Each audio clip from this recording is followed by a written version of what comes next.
Greetings fans, friends, and family. Your Crafty Diva Cat here with number 2 in the Works in Progress series of Tuscan Sunflower.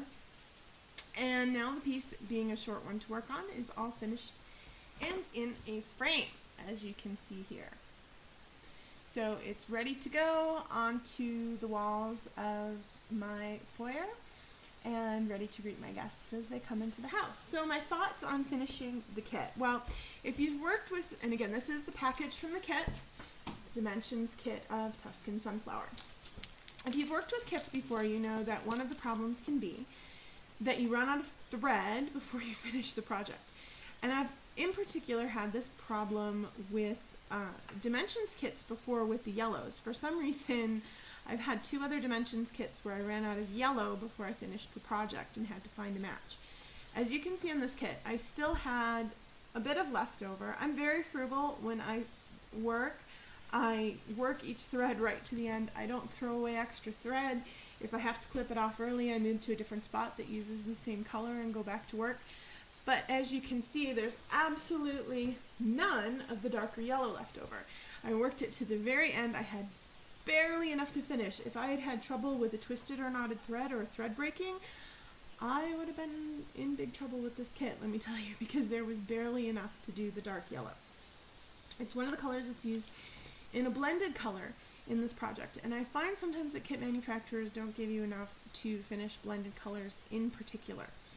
But this one did work out, but if you choose to stitch this one, be sure you're very judicious with your use of thread and work that darker yellow all the way to the end of every single thread, and don't waste a tiny bit, because I literally was to the point where you are just able to turn that needle to get it back through the thread at the very end of the last strand.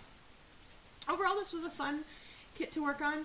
It has a lot of French knots in it, so when I did say this was for a beginner to cross stitch, if you've done other embroidery before and are familiar with the French knots, you won't have a problem.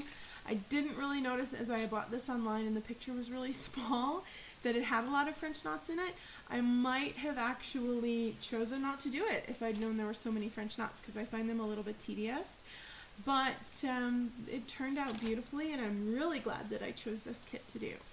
Overall, I would give this 4 stars out of 5 for a rating for a project. It's easy to do. It works up fairly quick. I finished it in less than a week. I needed a distraction to feel like I accomplished something while I was working on a couple of larger projects. That's what I like smaller projects for, is you get the satisfaction of having something framed and on your wall and beautiful to display in a short period of time. And for that, this was absolutely perfect. I was a little worried when I was working on it at first that the colors were a little more pastel-y than they looked on either the picture of the kit or online when I purchased it. Both seemed to have a darker, more Mediterranean feel, and I felt like I was working with a lot of pinks and pale blues. But once I got the back stitching in around it and finished it, I was pleasantly surprised to see that it doesn't look too pastel-y at all. As you can see, there's a lot of pastels down here with the sunflower and up in the sky, but they don't come across as too ultra soft or anything like that. It actually looks quite vibrant when it's completely finished. So as I said, overall 4 stars out of 5. I thought it was a great project. Stay tuned for more of my works in progress videos, as well as other tips, tricks, and lessons. You can find more on Facebook and Twitter under Crafty Diva Cat. As always, thanks for watching and happy crafting.